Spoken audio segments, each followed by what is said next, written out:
Welcome to the Tipping Point Show. I'm Jimmy Evans. I'm joined today by Dr. Mark Hitchcock, who is a contributor here on endtimes.com. He has his own podcast, Marking the End Times. We're talking about what's happening right now in Israel, the things that are in the news right now, and where is all of this headed. We're also going to be answering questions in the subscriber-only portion. We're talking about the end times, the tribulation, Israel, all of the things, the rapture, some very important information, so we want you to stay tuned. Also, if you're watching on YouTube, subscribe. There's a subscribe button right there. Subscribe to this channel and also like this channel. When you subscribe, it just means you get everything that comes out from us. It also, when you like it, it means that other people find out about it and you're helping somebody else. Also, just want to remind you, at give.endtimes.com, you can give to this ministry. If we've been a blessing to you, if we've touched you in some way and this is meaningful to you, go to give.endtimes.com. You can give a one-time gift. No gift is too small. No gift is too large. Also, you can make a recurring gift and help us build this ministry and help this message keep coming back to you and many others. And endtimes.com now, if you haven't subscribed there, go to endtimes.com and subscribe for $7 a month, because we have podcasts, we have articles, we have all types of important information on there all week long to bless you, to encourage you, and to keep you informed on what's taking place. Stay tuned for today's program. It's going to be powerful.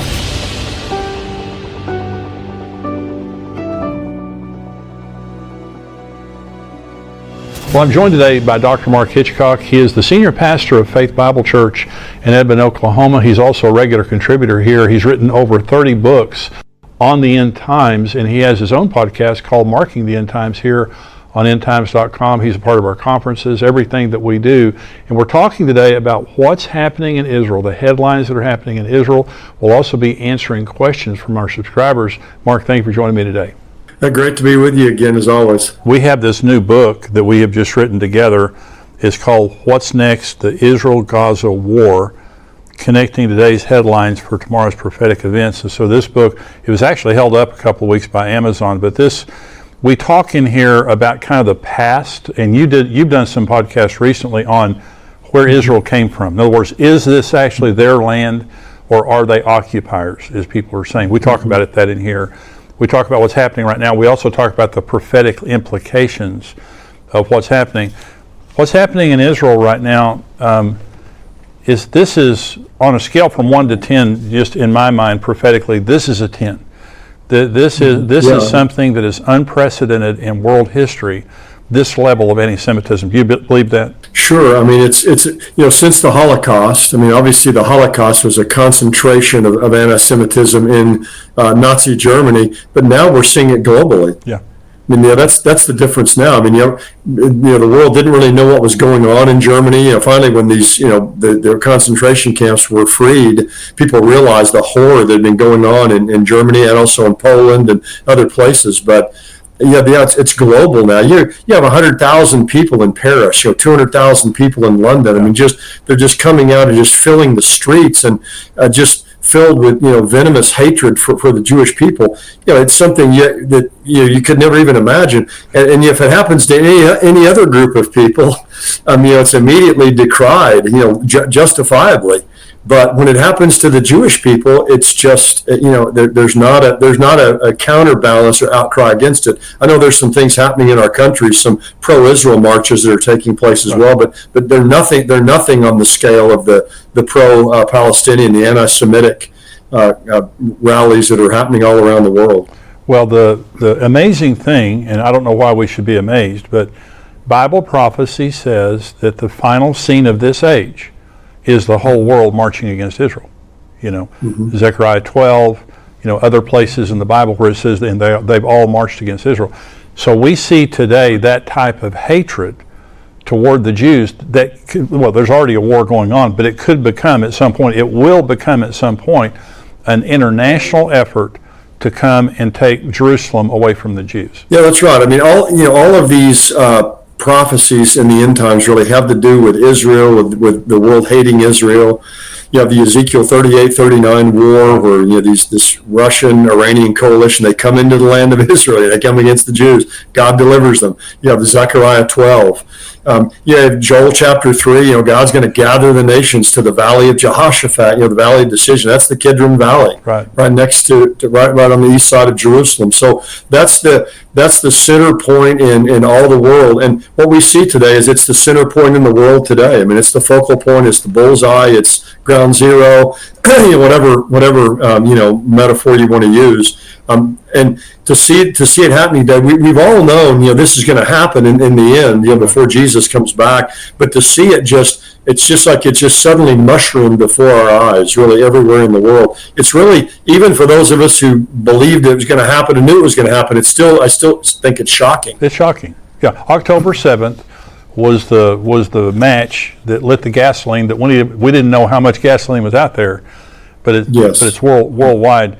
So we're going to talk about some articles, some things that are happening in the news right now. This is from Prophecy Newswatch, and the headline says, "Is worldwide Jew hatred setting the stage for the tribulation period?" Let me just read just a few paragraphs here. It says, "Aside from the spiritual paradigm with which Christians view and stand with Israel, most rational people, even unbelievers, would have a sense that sympathizing with Hamas right now is akin to endorsing the kidnap, torture, rape, beheading, and murder of Jews. People who thought that the horrors of the Holocaust were long behind them have suddenly been shaken by a terrifying sense of foreboding as people the world over call for the annihilation of the Jews once again. In the early stages of Hitler's plan to exterminate the Jews, perhaps ordinary people in far-off nations would have pleaded ignorance to the Jewish plight on the basis that the news didn't reach them. However, this time around, the evidence of Jew hatred is there for all to see, since anti-Semites cannot resist posting their abhorrent material online." And so the question that this article is bringing up is the worldwide Jew hatred setting up the tribulation? And what I believe, Mark, and I want to get your take on this. The answer is yes. The answer is we're at the end. We don't know how many days or weeks or months or years we have, but there's no doubt about the fact that these are the birth pangs that Jesus talked about. The distress of nations, wars, rumors of wars, earthquakes, pestilence, famines, all those things. We're seeing the intensity of this happening. So the Antichrist, before the tribulation, around the time of the rapture, there's going to be this answer man, the rider on the white horse of Revelation 6. Mm-hmm. And he's going to come in, according to Daniel 9, and he is going to confirm a 7-year covenant with Israel. And so when I think the Psalm 83 war, the Ezekiel 38 and 39 war, Jeremiah 49, all of those things, those could happen any time. I mean, the stage is set for that. But at some point, the Antichrist is going to arrive on the scene and solve the problem. What do you think about, do you think the Antichrist is around right now? You think that he could show up sometime soon? Well, yes. I mean, if the Lord's coming's in the next 30, 40, 50 years or so, he has to be alive somewhere, because he's not going to be a teenager when he takes power. He's probably even in his 20s. He'll probably at least be 30s, 40s, 50s, somewhere in that range. So, and you look at our world today. I mean, how much longer can the lid be on the cauldron? I mean, it can't stay on very much longer. So I mean. No one can say, oh, yeah, for sure the Antichrist is alive today, but by everything that we can see today, we'd have to believe the Antichrist is alive somewhere on the earth today, lurking in the shadows. And it's fascinating. He's gonna come unto the world as a friend of the Jewish people. Right. He's going to look like their friend. He's going to come on this platform of peace, and he's going to be the Time Man of the Year. He'll probably win the Nobel Peace Prize. I mean, he's going to be hailed as this person who's finally able to solve this problem of this Gordian knot that no one's been able to solve. But at the midpoint of the tribulation, and the greatest double cross of all time, he's going to turn against the Jewish people. So this iron fist that's going to be inside this velvet glove is going to come out. And he'll be the ultimate anti-Semite that the world has ever seen. He'll be, totally inspired and totally energized by Satan, probably indwelled by Satan. So he'll be, Hitler plus. And it's going to be the worst time for the Jewish people. What we see today, the Bible says that, 2/3 of the Jewish people are going to be cut off during the tribulation period. That's a stunning, there's almost 15 million Jews. That's 10 million. That's more than the Holocaust. Right. And people think, well, how could that ever happen again? Well, you look at our world today and just this global hatred for the Jewish people that's taken place. We can see how it will happen, and how the Antichrist, as a person coming up in this whole situation now, will lead the world in this anti-Semitism. It's interesting that, I don't know if a lot of people have read the Hamas charter, but I read it last night, the Hamas covenant. It's these 36 articles. It was written in like 1988. That is the worst thing I've ever read in my entire life. Wow. It's the most virulent anti-Semitic. It's filled with conspiracy theories. There can be no negotiation with the Jewish people. Right. I mean, it's the most categorically it's. I've read Mein Kampf. It's way worse than Mein Kampf. Wow. And by the way, recently there's an article that says that Israeli soldiers have discovered copies of Hitler's book Mein Kampf in a children's room that was used by Hamas. So they've been discovering copies of Mein Kampf there in Palestine, which again, it all comes from the same thing. It's fascinating. The Hamas was incubated back in the Muslim Brotherhood, which was founded in 1928. And one person I read this week said it arose in the same intellectual firmament as German Nazism and Italian fascism. Oh, wow. So it came about, the Muslim Brotherhood at the same time. It's kind of incubated in this same period of time in this anti-Semitism that we see in our world today that's increasing. But back then, you had anti-Semitism, kind of most of the world stood against it. And today we just see it, it's something that's hard to believe. But it's obviously a clear setup for what's coming. Yep, absolutely. So this is, you're talking about anti-Semitism. Children are being indoctrinated in this, and of course we see it on the university campuses. But this is an article, Prophecy News Watch. It says, parents, do you know what your kids believe about Israel? And it says, global TikTok post for the Israel-Hamas war. So this is TikTok, and the source of this is Axios. Stand with Palestine has 210,000 posts. Stand with Israel has 17,000 posts. And it says here, according to a Harvard-Harris poll, 51% of Americans aged 18 to 24 believe Hamas was justified in its brutal terrorist attack on innocent Israeli citizens on October 7th. What about those under the age of 18? What do they think about Israel?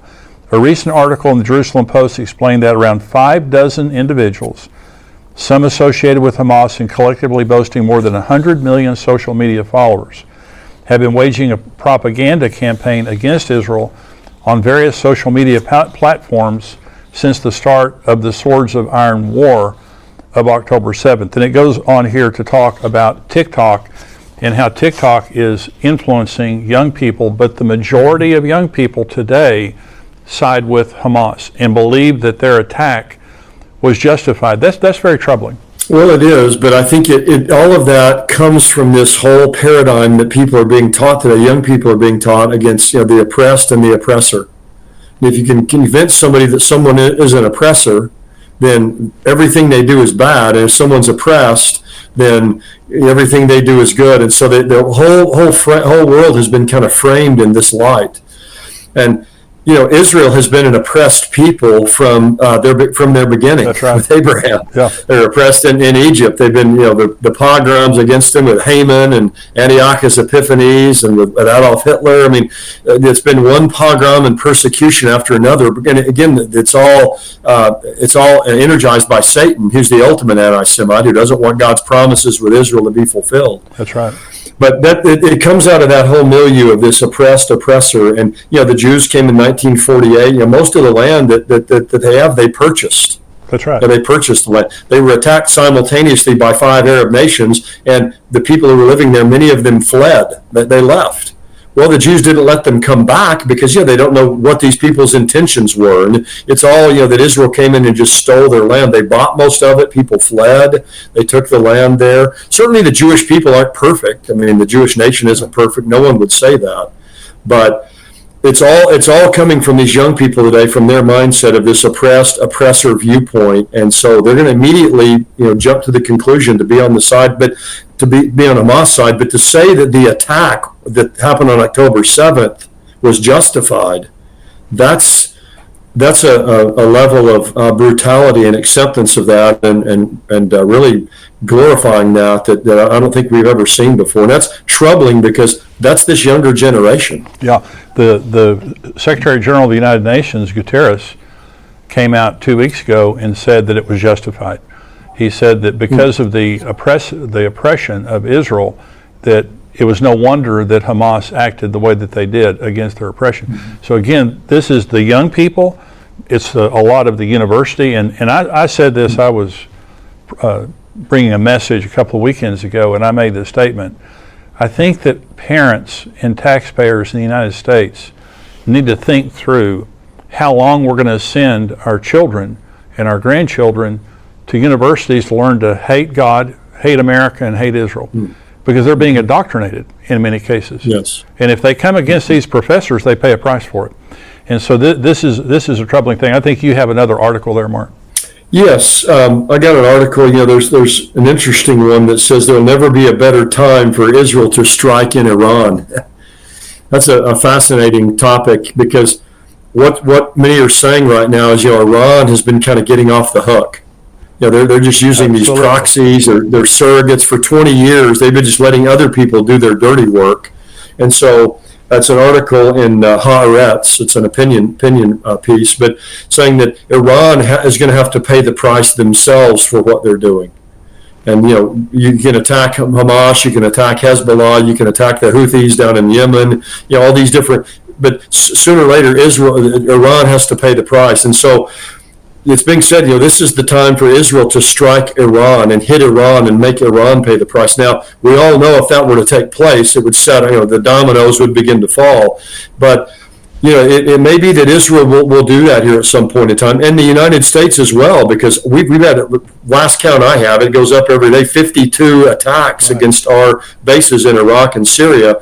And eventually we're going to have to go and hit the source of this, not these pinprick attacks from these small proxy groups that are there. So, if that takes place, that can also be a major lighting of the fuse for the make God war. If Israel or the United States or both do something directly against Iran, that would be a major escalation of this. But here again we have this article. This is the best time for Israel right now to do this. While they're at it, to just kind of go ahead and eliminate these enemies. Hamas, Hezbollah would be next, and even take action against Iran. So. That's very possible that could happen, I think, in the not too distant future. Well, the United States has massive military assets in the Persian Gulf, in the Mediterranean. We have bases in Saudi Arabia, bases in Iraq. We've got a lot of capability. And what I have thought is the United States, I believe, could possibly strike Iran to take that responsibility off of Israel and put it on us. We have enough justification to bomb Iran. Number one, just to keep them from becoming a nuclear power, because they're just about to become. But in southern Iran, which is Elam, Jeremiah 49 prophesies the destruction of Elam. And it seems as though if that could be a fulfillment, if the United States and or Israel would strike Elam, that could be a fulfillment of Jeremiah 49. But I totally agree with you. I agree with two things. Iran is the head of the serpent. You can dance with the snake all you want to. The head of the serpent is Iran. And you're not going to deal with it decisively until you deal with them.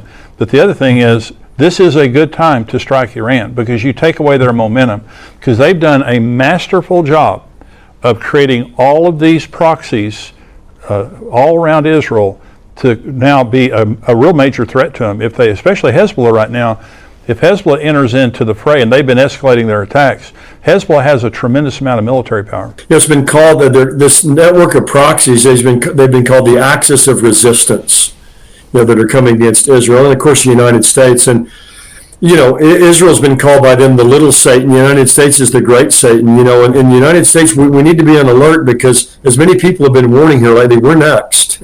Right. They want to get Israel, but we're next. We're the great Satan that has to be eliminated. What's fascinating to me is Joel Rosenberg. Some years ago, I heard him make a statement. I've never forgotten it. He referred to Iran, the mullah leadership there, not all the people of Iran, but their mullah regime that runs the country, as an apocalyptic genocidal death cult. Wow. Now that's a lot stated there, but an apocalyptic genocidal death cult. You're hearing a lot about genocide, but they want to wipe Israel off the map. In fact, years ago when Mahmoud Ahmadinejad was the president of Iran, he said they wanted to wipe Israel off the map, and someone said, "Well, that's good. At least he's recognizing they're on the map, because they don't normally have them on their map." But what we sometimes forget in all of this too with Iran, there's an apocalyptic element to all of this with Iran. Iran, they're 12 Shiites. They believe that their Mahdi will return someday in a time of great chaos and warfare. But they believe that Jerusalem has to be taken, and that Israel has to be eliminated before their Mahdi can return. So there's an entire apocalyptic element to all of this that I think many people in the West who just see this as a kind of a political or a military war don't see this element to that, and they believe that they can hasten and accelerate the coming of their Mahdi by destroying Israel and capturing Jerusalem. So that whole idea of it's a genocidal death cult, but this apocalyptic element's there, and it's throughout all of Iran's actions. And I think we need to take that into account. This is part of their setup for their view of the end times, which they believe they can bring to pass. Yeah, they are motivated by something greater than a military problem or a political problem. They have a religious conviction that they have to destroy Israel. Now, there was a summit this past week in Saudi Arabia, and unusually, Iranian president, it was Ibrahim Raisi, he was there, and he called, this is from Jewish News Syndicate, Iranian president calls to eliminate Jewish state.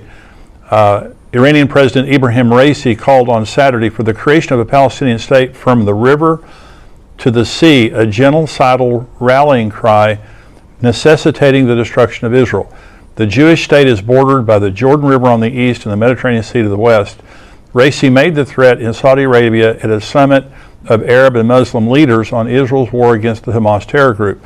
And this is quoting him now. The only solution for this conflict is the resistance continuing against the Israeli oppression until the establishment of a Palestinian state from the river to the sea. Raisi also called for the West to sanction and boycott the Jewish state, for charges to be leveled against Israel and the United States at the International Criminal Court, and for inspections of the Jewish state's nuclear facilities. So this is, he wants Israel to, he's just coming out openly and saying it. And again, Mark, this is the power behind all the proxies that are causing the immediate problems for Israel. They want Israel destroyed. And so this is in the headlines. So this is why I'm saying at the beginning, I just don't see this getting better. Now, until the Antichrist shows up. Mm-hmm. I think this is a cauldron that is going to sit there and stew. I do believe at some point in time, Ezekiel 38 and 39, Psalm 83. And by the way, Psalm 83, and I've got my Bible open here, Psalm 83. In my Bible, under Psalm 83, it says, prayer to frustrate conspiracy against Israel. That's the heading of the chapter. It's a psalm of Asaph, and it says, do not keep silent, O God. Do not hold your peace, and do not be still, O God. For behold, your enemies make a tumult. Those who hate you have lifted up their head. They have taken crafty counsel against your people, and have consulted together against your sheltered ones. They have said, come, and let us cut them off from being a nation, that the name of Israel be remembered no more. And it then goes on to list the nations doing it, and it's all the nations directly around them. But it says here, Gebal, Ammon, Amalek, Philistia, and the inhabitants of Tyre, that is the Gaza. Assyria is also joined with them. They have helped the children of Lot. So what we're seeing right now is a conspiracy. It's a coalition of nations saying, let's destroy Israel. Let's cut them off from being a nation. Mm-hmm. That's what Iran is saying. That's what their proxies are saying. This isn't just a war to get land. This is an effort to destroy the nation of Israel. That is Psalm 83. So whether we're seeing the beginning of Psalm 83 or whatever, This is a conspiracy to destroy the nation of Israel completely. Well, that's right. Iran believes in their Shia apocalyptic view that they believe that Israel has to be taken and Jews worldwide have to be destroyed. And that's why all this talk of a two-state solution is just total fallacy. They want to go back to 1967 borders for a two-state solution. Well, what happened in 1967? Israel was constantly being attacked. That's so. Right. That's just a total smoke screen. To have this two states. So they don't want it. As you just read in that article, that the president of Iran, the Ayatollah they don't want a two-state solution. That's right. It's from the river to the sea. Right. They want Israel eliminated. All the two-state solution is, the so-called two-state solution people talk about, is just a step, one more step to wiping out the Jewish people. And if the Jewish people give up the Golan Heights, if those who've been to Israel, they're finished. Yeah. So that's the goal. It's the total eradication of Israel, and that's what the Bible says. That's where the Bible says everything is headed. And the Antichrist will be Satan's final instrument to try to bring that to pass. But the good news is that ultimately God will deliver his people. They will be preserved, and God will fulfill his covenant with Abraham, Isaac, and Jacob, and with his descendants. And so that's the good news. God's ultimately going to prevail in this, but it's going to be there's a lot of terrible things that are going to happen before we get to that point where God delivers Israel. So Israel is in a major ground operation right now in Gaza. I think they've had 4,300 strikes in Gaza so far militarily, killed a lot of the terrorists. The Prime Minister Netanyahu has stated openly that when this is over, they're not giving control of this back to obviously Hamas or the Palestinian Authority, that Israel will occupy Gaza. I don't know if it's indefinitely, but this adds another dimension to the problem already. A two-state solution says that East Jerusalem, the West Bank, possibly the Golan Heights goes back to Syria, but a two-state solution just means they had already given up the Gaza. Now they're taking it back, is what Netanyahu is saying.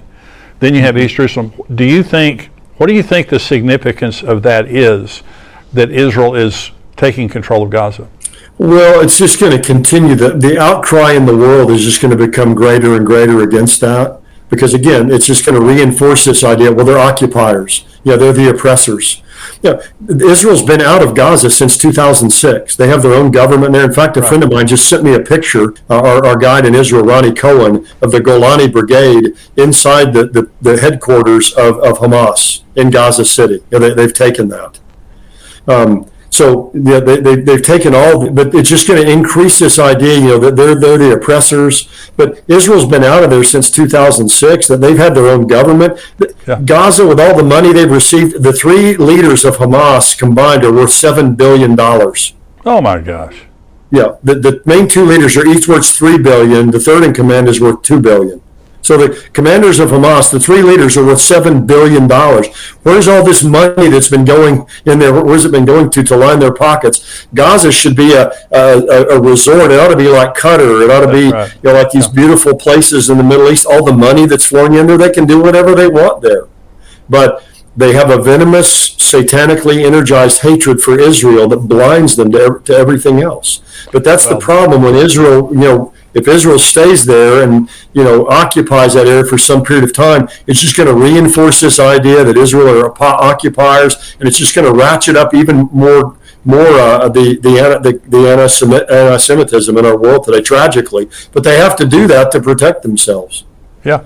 Well, this is no win situation for Israel. It's a no-win. There's nothing they can do right in this situation. We're going to go to the subscriber-only portion of the program right now, but before we do that, let me tell you, Mark and I have our new book, What's Next? The Israel-Gaza War, connecting today's headlines to tomorrow's prophetic events. It's talking about what's happening right now in Israel, in the Middle East, and the prophetic implications. If you don't have a copy of this, go to Amazon.com and you can get a copy of this book right now. Let me also say, if this program has been a blessing to you, maybe even if you're a subscriber, I want you to give. I want you to consider helping us out financially. We're expanding as a ministry.